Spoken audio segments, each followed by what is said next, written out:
Hello student, welcome to my channel. आज हम पढ़ने वाले NIOS class +2 history important question for exam lesson 12 administrative system and institutions. Already 11 lesson हो चुके हैं। अगर आपने नहीं देखे हैं तो चैनल पर नए हैं तो सारे वीडियोस देखिए। हर एक वीडियो में 3 से 4 क्वेश्चन है। अब तक अगर आप 11 लेसन कर चुके हैं तो आपके पेपर में अच्छे मार्क्स आ जाएंगे। स्टार्ट करने से पहले ये जान लें कि आज के टॉपिक्स क्या है।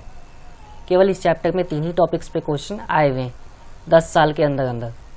मनसबदारी सिस्टम, कास्ट और लास्ट है market reforms of Alauddin Khilji.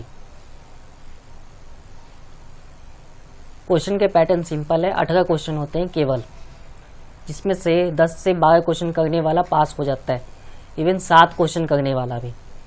अगर अच्छे मार्क्स चाहिए तो आपको 2 मार्क्स, 2 मार्क्स, 4 मार्क्स, 10 मार्क्स के क्वेश्चन भी अटेम्प्ट करने होंगे। यहाँ वर्ड्स लिखे हुए वर्ड लिमिट होते हैं। हिस्ट्री में वर्ड लिमिट दिए जाते हैं क्योंकि कहानियाँ उठाकर नहीं लिख सकते हैं। स्टार्ट करने से पहले एक बार लेसन का नेम फिर से देखते हैं। Lesson 12 administrative system and institutions. Question number 1 हमारा सिंपल है बिल्कुल। हमें पूछा गया state the main feature of the mansabdari system of the Mughals. 10 marks में, और ये क्वेश्चन 2012 में आया हुआ है। तो अब तक ये क्वेश्चन रिपीट नहीं हुआ है। चांस पूरा है। इस चैप्टर से नॉर्मली 10 साल में एक बार क्वेश्चन आता है, तो शायद आपके में आ सकता है किसी भी पेपर में, अक्टूबर वाले में भी या अप्रैल में वाले में। तो आप जिसमें भी हैं प्रैक्टिस करके जाइए। आपको एक वर्ड का ध्यान रखना है। अगर मनसबदारी वर्ड दिखता है आपको, ये सेम वर्ड अगर दिखता है हिंदी या इंग्लिश, आप कोई भी मीडियम में, आपने सिर्फ ये वर्ड देखना है क्वेश्चन में, तो पहले 4-5 लाइन यही लिखने हैं। आंसर देख लेना कि कम से कम 10 मार्क्स या फिर 4 नंबर में होना चाहिए। अगर आप इतना लिख देते हैं तो आपके 10 नंबर में से 4 नंबर मिल जाएंगे ऐसे ही, क्योंकि ये कॉमन पॉइंट है जो आएंगे ही आएंगे सभी आंसर में मनसबदारी में। अब जानते हैं मनसबदारी था क्या। आज आपने वर्ड सुना होगा ऑफिसर। पहले मुगल्स के टाइम ऑफिसर वर्ड यूज नहीं होगा था, मनसबदारी वर्ड यूज होगा था। अब आपको एंड तक पता लगेगा ये कैसे। Mansab and jagir system was prevalent from beginning to end during the region of Mughals in India. Mughals जब तक थे तो मनसबदारी सिस्टम था, उनके स्टार्टिंग से एंडिंग तक। Mansabdari was a unique system development by the Mughals in India. Unique तो होगा क्योंकि मुगल से पहले ऑफिसर सिस्टम किसी ने भी डेवलप नहीं किए थे, इसीलिए यूनिक था। With some manipulation and the mansabdari system run by Akbar was the basis of military and the civil administration. बिल्कुल, मैंने ऑफिसर वर्ड इसलिए यूज़ किया है क्योंकि ऑफिसर आर्मी में और नॉर्मल सिविल डिपार्टमेंट्स में होते हैं। वैसे ही मनसब भी उस टाइम थे। मनसब वर्ड मीन्स स्टेटस और पोजीशन, यानी जैसे मैंने ऑफिसर वर्ड यूज़ किया आज के टाइम, तो उस टाइम ऑफिसर नहीं मनसब कहे जा रहे थे। तो मनसब जिसके आगे लग जा रहा था उसका स्टेटस, सैलरी और पावर, रॉयल्टी ये सब बढ़ गए थे। The system was divided to streamlining and simplify the rank of. अब यहाँ पे सिंपल एक्सप्लेन किया गया आपको कि मनसब लगने के बाद सैलरीज, उसके बाद उसकी पावर, ये सब बढ़ जाते हैं। अब मनसब जो थे वो आर्मी में भी थे, सोल्जर्स में भी थे। मनसब की पोजीशंस अलग अलग थे।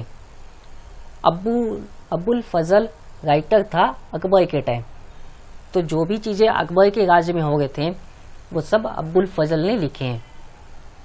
तो अबुल फजल के अकॉर्डिंग जो मनसब थे वो 10 से 10,000 तक थे। कमांडो में थे। स्पेशली कमांडो की काउंटिंग इसलिए थी क्योंकि आए दिन वॉर तो हो ही गए थे मुगल्स में, इसलिए कमांडो की काउंटिंग थे।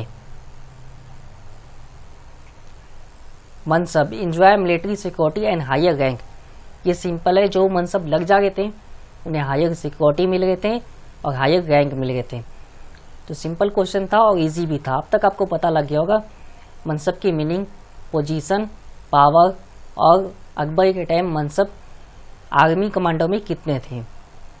तो 10 मार्क्स में इतना ही लिख सकते हैं। अगर आपके पास एक्स्ट्रा लाइन्स है या आपने बुक रीड किया है तो कुछ पॉइंट्स वहाँ से ऐड कर सकते हैं, 2 या 3 लाइन, इससे ज़्यादा नहीं, क्योंकि ऑलरेडी 100 वर्ड से ऊपर मैं लिख चुका हूँ। अब देखते हैं क्वेश्चन नंबर 2। ये भी इजी है बिल्कुल, टर्म्स पे है, ये बुक के एंड में मिलेगा या बीच में ही आपके टर्म्स होगा। एक बार क्वेश्चन देख लेते हैं। What were castes and riders. Riders का यहाँ मतलब ये नहीं है कि जो बाइक राइडर्स हैं या कार राइडर्स, यहाँ राइडर्स की मीनिंग अलग आती है हिस्ट्री में, क्योंकि ये टर्म्स मनसब, अकबर, मुगल्स, इन सब के टाइम की ये टर्म्स, तो मीनिंग भी तब की ही होगी। Caste indicate the individual rank of an officers. Caste यहाँ पे ये बोला गया है, इंडिविजुअल रैंक्स ऑफ ऑफिसर। अब राइडर्स किसको बोला गया है? The question shows the size of the army lead by mansab. Mansab जिन्हें लीड कर रहे थे उन्हें ही बोला गया राइडर्स।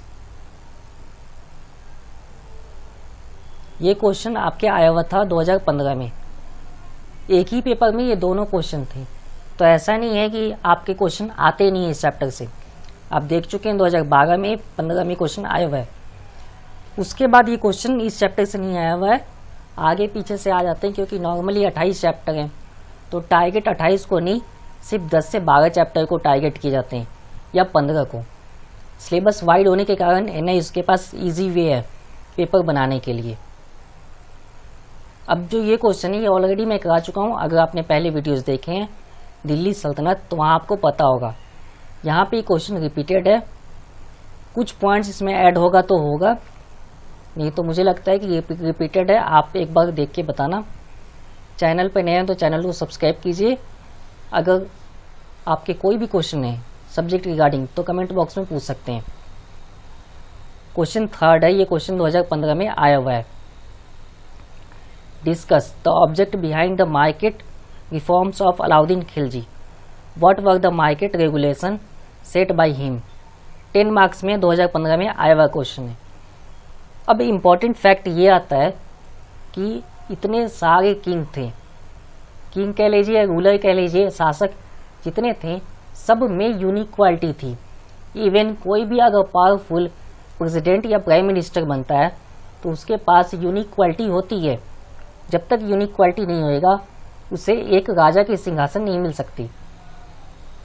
फिर अलाउद्दीन खिलजी में ऐसा क्या था? तो सबसे इम्पोर्टेंट और सबसे इसके में माइंड था इकोनॉमिकल, मार्केट रिफॉर्मिंग की और मार्केट को चलाने की। ऐसा अब तक कोई किंग नहीं आया था जो मार्केट में हर चीज़ के लिए रेट, एरिया, बजट सब कुछ फिक्स करे। नॉर्मली ये काम या तो मिनिस्टर्स करते थे उस टाइम या फिर नॉर्मली वजीर करते थे, पर अलाउद्दीन खिलजी एक ऐसा ही शासक था जिसने सब कुछ खुद रेगुलेशन किए, उसमें चेंजेस फिक्स, उसके बाद आर्मी, मार्केट, कौन सी वस्तु कहाँ बिकेगी, एवरीथिंग। तो ये था एडमिनिस्ट्रेटिव में सबसे इम्पोर्टेंट क्वेश्चन अलाउद्दीन खिलजी के टाइम। तो खिलजी वंशज में सबसे इम्पोर्टेंट किंग माना भी जाता है ये।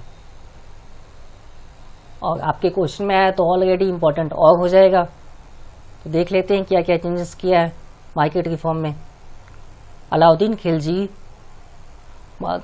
खिलजी's market reform were situated to administrative and military requirements.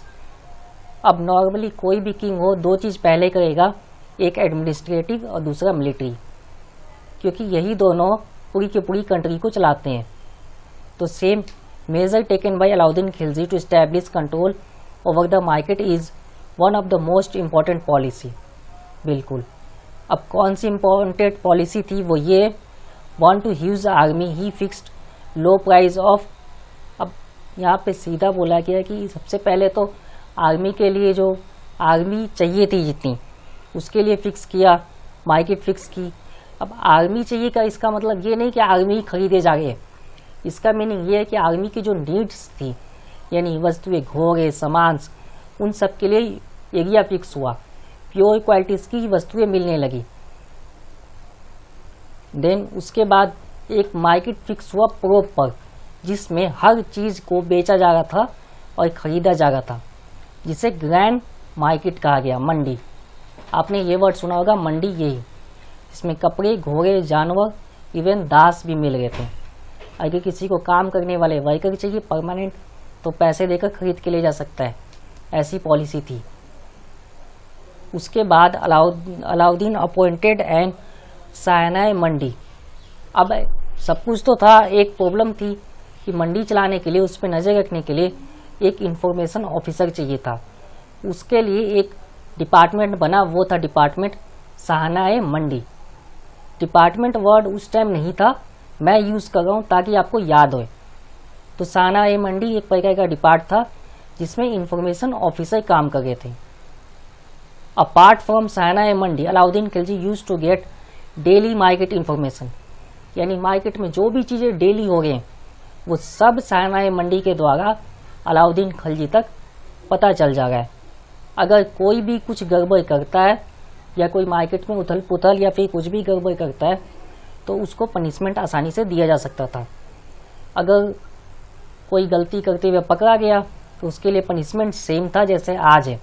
देश में गद्दारी करोगे तो सज़ा सिंपल है, या तो मौत होएगा या देश निकाला। तो तब भी वही सज़ा थी और आज भी वही है। आज सीधा फांसी दे देते हैं या फिर नॉर्मली परमानेंट जेल। प्रूफ होने के बाद तब भी सेम था, प्रूफ होने के बाद देश निकाला या हाथ पैर काट देना या फिर उसे सीधा फांसी भी दे गए थे। अब यहाँ पे बोला गया है कि हम घोड़ों की गेट स्पेशली फिक्स की गई, किसके लिए? सुल्तान के लिए, जिसमें वो घोड़े आर्मी के लिए हो स्पेशली, क्योंकि आर्मी को अच्छे क्वालिटी के घोड़े चाहिए इसीलिए। तो उसके लिए ब्रोकर्स, उसके लिए सब कुछ फिक्स किया गया। तो हमने देखा अलाउद्दीन खिलजी ने क्या क्या मार्केट रिफॉर्मिंग्स किए हैं। सबसे पहले पॉइंट एक बार एनालाइज कर लेते हैं। सबसे पहला एनालाइज ये था कि कंट्रोलिंग किया किस पे? आर्मी पे। दूसरा पॉलिसीज़ बनाए। तीसरा यहाँ मंडी को जो था एक फिक्स किया कि मंडी में क्या क्या बिकेगा। चौथा सायनाई मंडी इंफॉर्मेशन डिपार्ट बनाए। पांचवा अगर कोई मिस्टेक होता है या कोई व्यक्ति मार्केट में कुछ गड़बड़ करता है तो उसे पनिशमेंट दी जाएगी। और लास्ट में आर्मी को बेस्ट बनाने के लिए घोड़ों के लिए हॉर्सेस के लिए स्पेशल सेलर रखें। ये इंपॉर्टेंट फैक्ट है। सारे के सारे पॉइंट इवन 10 नंबर का है तो 7 से 8 कंफर्म मिलेंगे। अगर राइटिंग अच्छी है, अगर 1-2 पॉइंट अगर आपको पता है वो आपने लिखे हैं, टर्म्स आपको आते हैं लिख सकते हैं, तो 9 से साढ़े 9 मिल सकते हैं। 10 में से 10 नहीं मिल सकते हैं क्योंकि माइनर मिस्टेक तो फिर भी हो जाएगा। उम्मीद है इस वीडियो से आपकी हेल्प हुए होगी, और अगर हेल्प हुआ है तो आप चैनल पर नए हैं तो सब्सक्राइब कीजिए। वीडियो देखने के लिए धन्यवाद। कोई क्वेश्चन है तो कमेंट करके बताइए। वीडियो अच्छा लगा तो लाइक कीजिए। अगले वीडियो में मिलेंगे। धन्यवाद।